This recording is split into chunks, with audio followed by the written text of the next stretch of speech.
അപ്പം നമ്മുടെ ബാച്ചിലേഴ്സിന് വേണ്ടി തയ്യാറാക്കിയ വളരെ എളുപ്പത്തിൽ തയ്യാറാക്കാൻ പറ്റുന്ന പിച്ചി പോട്ട പെപ്പർ ചിക്കൻ ഇവിടെ തയ്യാറാണ്. അപ്പം അധികം ഇൻഗ്രീഡിയൻസ് ഒന്നുമില്ല, വളരെ എളുപ്പമാണ്, പ്രിപ്പറേഷൻ ടൈമും കുറവാണ്. നമുക്ക് കുക്കിങ്ങിലേക്ക് പോകാം അല്ലേ.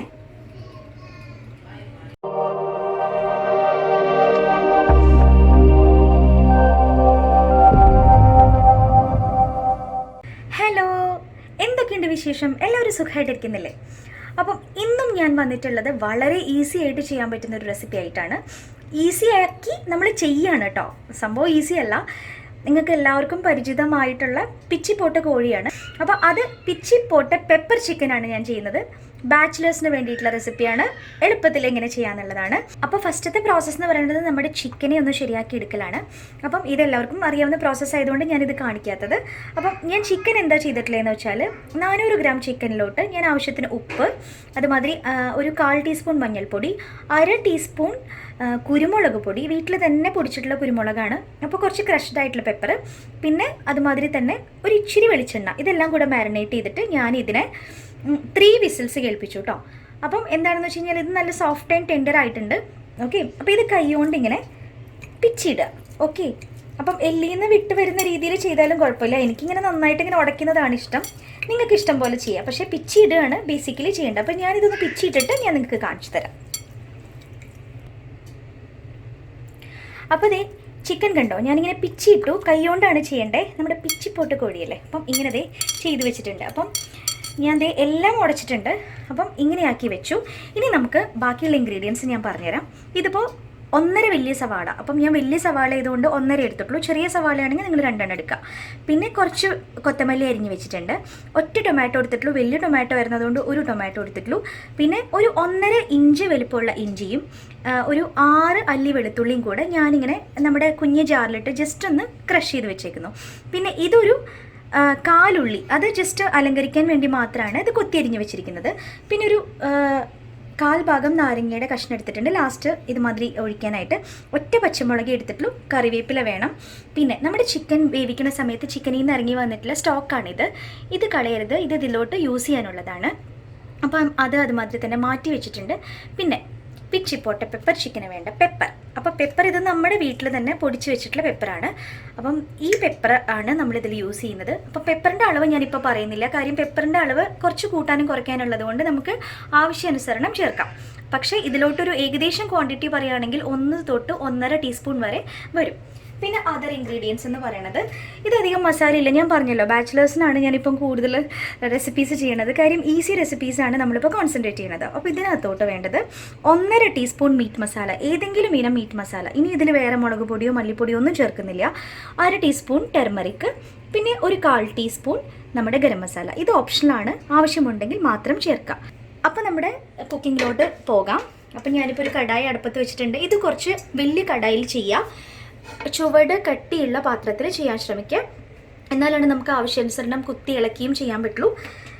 നമുക്ക് അടുപ്പ് കത്തിക്കാം, വെളിച്ചെണ്ണ ഒഴിക്കാം കേട്ടോ. അപ്പോൾ നമ്മുടെ എണ്ണ ചൂടായിട്ടുണ്ട്, ഇത് വെളിച്ചെണ്ണയാണ്. വെളിച്ചെണ്ണ ഒഴിക്കുമ്പോൾ ആസ് യൂഷ്വൽ ഞാൻ പറയുന്ന പോലെ നമ്മുടെ ബാച്ചിലർ സ്റ്റൈൽ കുക്കിംഗ് ആണ്. ഫസ്റ്റ് തന്നെ നമ്മുടെ മസാലകൾ ഇടുക. ഓക്കെ, അതാണ് ആദ്യം നമ്മൾ വഴറ്റുന്നത്. അപ്പോൾ ഞാൻ പറയുന്ന കാര്യങ്ങൾ ശ്രദ്ധിക്കുക. നമ്മുടെ ഫ്ലെയിം വെച്ചിട്ടുള്ളത് മീഡിയത്തിലാണ്. ഇത് ചുവട് കട്ടിയുള്ള പാത്രമാണ്. അപ്പോൾ വീണ്ടും ഞാൻ പറയുന്നു, ചുവട് കട്ടിയുള്ള പാത്രത്തിൽ തന്നെ ചെയ്യണം, എന്നാലും നമുക്ക് ഇങ്ങനെ കൊത്തി ഇളക്കുമ്പോഴൊക്കെ കുറച്ചും കൂടെ സൗകര്യമായിട്ട് ചെയ്യാൻ പറ്റുള്ളൂ, അല്ലെങ്കിൽ അടി കരിഞ്ഞു പോകും ഇത് ചെയ്യുമ്പോൾ. ഇനി ഫസ്റ്റ് നമ്മൾ ഇടേണ്ടത് ഇഞ്ചി വെളുത്തുള്ളി. ഇത് നന്നായിട്ട് വഴറ്റണം കേട്ടോ, റോ സ്മെല്ല് മാറുന്നത് വരെ വഴറ്റാം. അതുവരെ നമുക്കൊന്ന് വെയിറ്റ് ചെയ്യാം. ഒരു 1-2 മിനിറ്റ് വഴറ്റേണ്ട ആവശ്യമുണ്ട്, അത് കഴിഞ്ഞിട്ട് കാണിച്ചു തരാം. അപ്പോൾ നമ്മുടെ ഇഞ്ചി വെളുത്തുള്ളിയുടെ റോ സ്മെല്ലിങ്ങനെ മാറി തുടങ്ങി. അപ്പോൾ ഞാൻ വെളിച്ചെണ്ണയുടെ കണക്ക് പറഞ്ഞില്ലല്ലോ, ഞാനൊരു 3.5 ടേബിൾ സ്പൂൺ വെളിച്ചെണ്ണ ഒഴിച്ചിട്ടുണ്ട്. അപ്പം അത് നിങ്ങൾ കൂട്ടിയും കുറച്ചും ചേർക്കുക, കുറച്ചും കൂടെ കൂടുതൽ ചെയ്യുമ്പോൾ ടേസ്റ്റാണ്. അപ്പോൾ അത് നോക്കി ചെയ്യുക കേട്ടോ. അപ്പം ഇതായി. അപ്പം ടെമ്പറേച്ചർ നോക്കുക, മീഡിയത്തിലാണ് വെച്ചിട്ടുള്ളത്. ഉള്ളി ഇടുക. ഉള്ളി ഇട്ടിട്ട് ഇമ്മീഡിയറ്റ്ലി കുറച്ച് ഉപ്പ് ചേർക്കുക, ആവശ്യത്തിന് ഉപ്പ് ചേർക്കുക. ഉപ്പിൻ്റെ അളവ് നിങ്ങളുടെ ഇഷ്ടത്തിന് ചേർത്തുകൊള്ളാം. ഇതുമാതിരി നമുക്കൊന്ന് വഴറ്റാം. ഉള്ളി ഒന്ന് വാടട്ടെ, അതുവരെ നമുക്ക് വെയിറ്റ് ചെയ്യാം. അപ്പം നമ്മുടെ ഉള്ളി വാടി വന്നു തുടങ്ങി, ഫ്രൈ ആവണ്ട. അപ്പോൾ ഉള്ളി വാടി വന്ന സമയത്ത് ഒരു മുക്കാൽ നമ്മൾ എടുത്തു വെച്ചിട്ടുണ്ടായിരുന്ന, അതായത് ആവശ്യാനുസരണം ചേർക്കുക കറിവേപ്പില. പക്ഷെ ഞാനൊരു ആ എടുത്തു വെച്ചിരിക്കുന്ന കറിവേപ്പിലയുടെ അര ഭാഗം ചേർത്തു. ഒപ്പം നമ്മുടെ എടുത്തു വെച്ചിരിക്കുന്ന തക്കാളി ഒന്ന് ജസ്റ്റ് ഇങ്ങനെ കൈകൊണ്ട് അവിച്ച് ചേർത്താൽ കുറച്ചുകൂടി ഈസി ആയിട്ട് വാടി കിട്ടും. അത് ഇഷ്ടത്തിന് ചേർക്കുക. ഇതൊന്ന് നന്നായിട്ട് ഇളക്കുക. ഇനി വഴണ്ട് വരുന്നത് വരെ വെയിറ്റ് ചെയ്യുക കേട്ടോ. അപ്പോൾ തക്കാളി ഇങ്ങനെ വഴണ്ടുകൊണ്ടിരിക്കുകയാണ്. അപ്പോൾ ബാക്കി ഉണ്ടായിരുന്ന കുറച്ച് പച്ചമുളക് ഉണ്ടായിരുന്നു. അപ്പോൾ ആ പച്ചമുളകും കൂടെ ഞാൻ ചേർത്തിട്ടുണ്ട്. ഇനി ഈ സമയത്ത് എന്താ ചെയ്യേണ്ടതെന്ന് വെച്ചാൽ നമ്മൾ ഈ സ്റ്റോക്കിൻ്റെ ഒരു അര ഭാഗവും ആഡ് ചെയ്യാം. ബാക്കി നമ്മൾ ചിക്കൻ ചേർത്തിട്ട് ആഡ് ചെയ്യാനുള്ളതാണ്. ഇത് നന്നായിട്ടൊന്ന് ഇളക്കുക. അതിനുശേഷം ഇതിനെ മൂടി വെച്ചിട്ട് വേവിക്കാം. നന്നായിട്ട് വേവണം. മീഡിയത്തിലാണ് ടെമ്പറേച്ചർ ഇരിക്കുന്നത്. ഇതൊരു 5 മിനിറ്റ്സ് കഴിഞ്ഞതിന് ശേഷം മാത്രം നോക്കുക. അപ്പോൾ നന്നായിട്ട് ഉടയണം. നമ്മുടെ മസാലയൊക്കെ നന്നായിട്ട് എന്താ പറയുക ഉടഞ്ഞു വരൂലേ, ആ ഭാഗത്തിലാകണം. അപ്പോൾ നമുക്കൊന്ന് വെയിറ്റ് ചെയ്യാം കേട്ടോ. അപ്പോൾ 5 മിനിറ്റ് സമയം കഴിഞ്ഞു. നമുക്കൊന്ന് തുറന്ന് നോക്കാം. മസാലയൊക്കെ നന്നായിട്ട് വഴണ്ടിട്ട് കുറച്ച് എണ്ണയൊക്കെ തെളിഞ്ഞ് വന്നിട്ടുണ്ട്. അപ്പം ഉപ്പ് നോക്കിക്കോളുക കേട്ടോ. ഞാൻ നോക്കട്ടെ. ഉപ്പില്ല. അപ്പോൾ നമുക്ക് കുറച്ചും കൂടെ ഉപ്പ് ചേർക്കാം. ചിക്കൻ കുറച്ച് ഉപ്പിട്ടിട്ടാണ് വേവിച്ചിട്ടുള്ളത്. പക്ഷെ എങ്കിലും ഉപ്പിൻ്റെ ആവശ്യമുണ്ടല്ലോ, കറി മസാല ഉണ്ടല്ലോ. ഈ സമയത്ത് നമ്മുടെ ചിക്കൻ ചേർക്കാം. ഓക്കെ, ഇനി നമ്മൾ നന്നായിട്ട് ഇളക്കണം. ബാക്കിയിരിക്കുന്ന ആ സ്റ്റോക്കും കൂടെ ചേർക്കണം. പിന്നെ കുറച്ച് തീ കൂട്ടിയിട്ട് ഇളക്കി യോജിപ്പിച്ച് വരട്ടിയെടുക്കുക. ഇതാണ് പിച്ചി പോട്ട പെപ്പർ ചിക്കൻ. ആ സമയത്താണ് നമ്മുടെ പെപ്പർ ചേർക്കേണ്ടത്. ഇനി ഇത് നന്നായിട്ട് ഇളക്കി യോജിപ്പിക്കുക കേട്ടോ. തീ കൂട്ടുക. ഇപ്പം മീഡിയം ഹൈയിലാണ് ഞാൻ ടെമ്പറേച്ചർ വെച്ചിട്ടുള്ളത്. ഇനി ബാക്കിയുള്ള സ്റ്റോക്ക് കൂടെ ചേർക്കുക. ഓക്കെ, ചിക്കൻ ഓൾറെഡി വെന്തതായതുകൊണ്ട് ഇനി നിങ്ങൾ മൂടി വെക്കരുത്. ഇനി ഇങ്ങനെ തന്നെ ഇട്ട് അടുപ്പിലിട്ട് ഇളക്കി വറ്റിച്ചെടുക്കുക. ആ സമയത്ത് പെപ്പർ ചേർത്ത് കൊടുക്കുക. അപ്പോൾ ഇനി ഒന്ന് തിളക്കട്ടെ. തിളച്ചിട്ടൊന്ന് വറ്റി വരട്ടെ. അപ്പോൾ ഞാനിതിങ്ങനെ തുറന്ന് വെച്ചിട്ട് മീഡിയം ഹൈയിൽ ഇടാൻ തുടങ്ങിയിട്ട് 5 മിനിറ്റ് ആയി. കണ്ടോ? അപ്പോൾ ഏകദേശം വെള്ളമൊക്കെ വറ്റി തുടങ്ങി. അപ്പം ഇതിങ്ങനെ ഇട്ടേക്കുക. പിച്ചിപ്പോട്ട കോഴി കുറച്ചുകൂടി ഡ്രൈ ആണ്.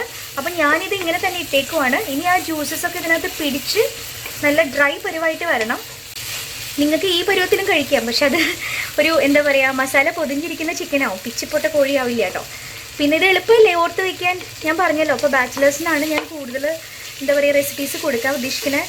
വർക്കിംഗ് ആയിട്ടുള്ള എല്ലാവർക്കും ഈസി ആയിട്ടുള്ള ഐറ്റംസ് വെച്ചിട്ട്. അപ്പം ഇതിനകത്ത് നിങ്ങൾക്ക് മുളക് പൊടി മല്ലിപ്പൊടി റേഷ്യോ ഒന്നും ഓർക്കണ്ടല്ലോ. ആ കൂടെ മീറ്റ് മസാല, പെപ്പർ. ഇനി ഈ സമയം തൊട്ട് നമ്മൾ പെപ്പർ ചേർത്ത് തുടങ്ങണം. ഇതിപ്പോൾ കണ്ടോ നന്നായി വറ്റി വന്ന് തുടങ്ങി. അപ്പം ആദ്യം നമ്മളൊരു 1/2 ടീസ്പൂൺ പെപ്പർ ചേർക്കുക. ഓക്കെ, അതിനുശേഷം ഇത് നന്നായിട്ട് വീണ്ടും വഴറ്റുക. മീഡിയം ഹൈയിലാണ് ടെമ്പറേച്ചർ ഇരിക്കുന്നത്. ഇനി ഇത് വറ്റിക്കലാണ് നമ്മുടെ ദൗത്യം. അപ്പോൾ നമ്മളിതിങ്ങനെ ഇളക്കുക. വീണ്ടും അടുത്ത 5 മിനിറ്റ് കഴിയുമ്പോൾ ചെക്ക് ചെയ്യുക. നമ്മൾ കുക്ക് ചെയ്യുന്ന സമയത്ത് മാറരുത്. കാര്യം എനിക്കത് ഒരിക്കലും പറ്റുന്ന ഒരു കാര്യമല്ല. നമ്മളതൊക്കെ ആസ്വദിച്ച് ചെയ്യണതല്ലേ. അപ്പം അതിൻ്റെ ഒരു പരുവം തെറ്റും. അപ്പോൾ എല്ലാവരും അവിടെ നിന്ന് തന്നെ ചെയ്യുക. അപ്പോൾ ഇതിങ്ങനെ ഇളക്കി കൊടുക്കുക. അപ്പോൾ ഇനി നമുക്ക് ഇത് പറ്റുന്നത് വരെ ഒന്ന് വെയിറ്റ് ചെയ്യാം. അപ്പം മക്കളെ, സുഗന്ധം വരുത്തിക്കൊണ്ട് നമ്മുടെ പിച്ചിപ്പോട്ട പെപ്പർ ചിക്കൻ റെഡി ആവാറായി. അപ്പം വീണ്ടും ഞാനിത് ഇളക്കാൻ തുടങ്ങിയിട്ട് ഒരു 7 മിനിറ്റ് ആയിരുന്നു. ആ 7 മിനിറ്റിൽ ഇടയ്ക്ക് ഞാനൊന്ന് ഇളക്കി കൊടുത്തിട്ടുണ്ട്. പക്ഷെ ഞാനിവിടുന്ന് മാറിയിട്ടില്ല കേട്ടോ. അപ്പം ഇപ്പം ഈ ഒരു സ്റ്റേജിൽ ഇത് കണ്ടോ, ഇതിപ്പോൾ ഡ്രൈ ആയി, റോസ്റ്റായി. ഈ സമയത്ത് ഞാൻ പറഞ്ഞല്ലോ ഏകദേശം ഒരു 1.5 ടീസ്പൂൺ ടു 2 ടീസ്പൂണാണ് നമുക്ക് കുരുമുളക് പൊടിയുടെ ആവശ്യം വരിക. അപ്പോൾ നേരത്തെ നമ്മൾ 1/2 ടീസ്പൂൺ ചേർത്തിട്ടുണ്ട്. ബാക്കിയുള്ള 1 ടീസ്പൂൺ അതങ്ങോട്ട് ചേർക്കാം. ഓക്കെ, അതിനുശേഷം നല്ല മണമാണ് കേട്ടോ. എത്ര ഈസിയാണിത് ഉണ്ടാക്കാനെന്നറിയോ. നമ്മളിപ്പം മഞ്ഞൾപ്പൊടി മുളക് പൊടി അങ്ങനെയൊന്നും ഓർത്ത് വെക്കണ്ടല്ലോ. മല്ലിപ്പൊടി റേഷ്യോ. ഇതിപ്പോൾ മീറ്റ് മസാല ചേർത്തിട്ടുള്ള പിച്ചിപ്പോട്ട പെപ്പർ ചിക്കനാണ്. പെപ്പർ ചേർക്കുക. പിന്നെ എനിക്ക് ഒരു ഇച്ചിരി ഗരം മസാലയുടെ കുറവ് തോന്നി. അപ്പോൾ ഞാൻ നേരത്തെ 1/4 ടീസ്പൂൺ അല്ലേ ഇട്ടിട്ടുള്ളൂ. അപ്പോൾ ഞാനൊരു ഇച്ചിരിയും കൂടെ ഇടുകയാണ്. എനിക്ക് ഒരു ഇച്ചിരി കുറവ് തോന്നി. അപ്പോൾ ഞാൻ അതും കൂടെ ഇട്ടിട്ട് നമ്മുടെ ഫ്ലെയിം ഓഫ് ചെയ്യാണ് കേട്ടോ. ഇനി നമ്മൾ എന്താ ചെയ്യേണ്ടത് അറിയോ? അപ്പോൾ ഉപ്പ് കറക്റ്റാണ്. അതുകൊണ്ട് ഞാനിനി ഉപ്പ് ചേർക്കുന്നില്ല. നോക്കി, ചിക്കി ഉലർത്തി എടുത്തിട്ടുള്ള പോലെയല്ലേ. നമുക്ക് ഹോട്ടലിൽ കിട്ടുന്നതിനേക്കാളും ടേസ്റ്റാണ് ഇങ്ങനെ ഉണ്ടാക്കുമ്പോൾ. ബാക്കിയുള്ള നമ്മൾ എടുത്തിട്ടുള്ള മല്ലിയിലുണ്ടല്ലോ, മല്ലിയിലിടുക. പിന്നെ ഞാനെപ്പോഴും എൻ്റെ കുക്കിങ്ങിലുള്ളൊരു പൊടിക്കൈ, ഇടയ്ക്ക് എൻ്റെ റെസിപ്പീസിലൊക്കെ ഇങ്ങനെ ഉള്ളി കടിക്കാനുണ്ടാവും. ആ ഉള്ളി, അരിഞ്ഞു വെച്ചിട്ടുള്ള ഉള്ളി ചേർക്കുക, ബാക്കിയുള്ള കറിവേപ്പില ചേർക്കുക. ഓക്കെ, പിന്നെ ഏറ്റവും ലാസ്റ്റ് നമ്മുടെ ചെറുനാരങ്ങ, അതിങ്ങനെ ഒന്ന് പിഴിയുക. എന്നിട്ട് ഒരു സ്റ്റിർ കൊടുക്കുക കേട്ടോ. അപ്പോൾ ഹോട്ടൽ സ്റ്റൈലും ആയിട്ടില്ലേ? അപ്പം ഈസിയാണ്. അപ്പം നമ്മുടെ ജോലിയൊക്കെ കഴിഞ്ഞ് ക്ഷീണിച്ച് വരുമ്പോൾ ഒരു 20 മിനിറ്റിലെ റെസിപ്പി റെഡി. അപ്പോൾ നമ്മുടെ പിച്ചി പോട്ട ചിക്കൻ റെഡിയായി. ഇനി ഇത് മൂടി വയ്ക്കാം. ഫ്ലെയിം ഓഫാണ്. നമുക്കൊരു 5 മിനിറ്റ്സ് കഴിഞ്ഞിട്ട് നമുക്ക് വിളമ്പാം കേട്ടോ. അപ്പോൾ കണ്ടോ എങ്ങനെ എളുപ്പത്തിൽ ഒരു പിച്ചി പോട്ട പെപ്പർ ചിക്കൻ ചെയ്യാമെന്നുള്ളത്? വളരെ ഈസി അല്ലേ? അപ്പം നമ്മുടെ എന്താ പറയുക, തനതായിട്ടുള്ള രുചിയിൽ നിന്ന് തന്നെ പറയാം. കാര്യം വെളിച്ചെണ്ണയിലാണ് ചെയ്തിട്ടുള്ളത്. അധികം ഇൻഗ്രീഡിയൻസ് ഒന്നുമില്ല. അപ്പോൾ നമ്മുടെ ബാച്ചിലേഴ്സിന്, വർക്കിംഗ് ആളുകൾക്ക് എല്ലാവർക്കും ഈസി ആയിട്ട് ചെയ്യാം, അതും റെസ്റ്റോറൻറ്റ് സ്റ്റൈലിൽ തന്നെ. അപ്പം നിങ്ങൾ എല്ലാവരും ട്രൈ ചെയ്ത് നോക്കുമെന്ന് ഞാൻ വിശ്വസിക്കുന്നു. അപ്പോൾ 20 മിനിറ്റ്സാണ് നമ്മുടെ പ്രിപ്പറേഷൻ ടൈം എടുക്കുന്നത് ടോട്ടൽ. അപ്പം ടെമ്പറേച്ചറും അതുമാതിരി അളവുകളൊക്കെ ഞാൻ പറഞ്ഞു തന്നുള്ള രീതിയിൽ തന്നെ ചെയ്യുക. അപ്പം നിങ്ങൾക്ക് ബെറ്റർ റിസൾട്ട്സ് കിട്ടും. അപ്പം എല്ലാവരും ട്രൈ ചെയ്ത് നോക്കും എന്നുള്ള വിശ്വാസത്തോടെ ബൈ. അപ്പോൾ എൻ്റെ റെസിപ്പീസൊക്കെ ഇഷ്ടപ്പെടുന്നുണ്ടെങ്കിൽ ഒന്ന് ലൈക്ക് ചെയ്യുക, ചാനലൊന്ന് സബ്സ്ക്രൈബ് ചെയ്യുക, എല്ലാവർക്കും ഒന്ന് ഷെയർ ചെയ്ത് കൊടുക്കുക. കമൻറ്റ് ബോക്സിൽ ഒന്ന് മെൻഷൻ ചെയ്യണം കേട്ടോ നിങ്ങൾ ഉണ്ടാക്കിയിട്ടുള്ള റിസൾട്ട്സ് എങ്ങനെയാണെന്നുള്ളത്. അപ്പോൾ നെക്സ്റ്റ് വീഡിയോയിൽ കാണാം. ബൈ.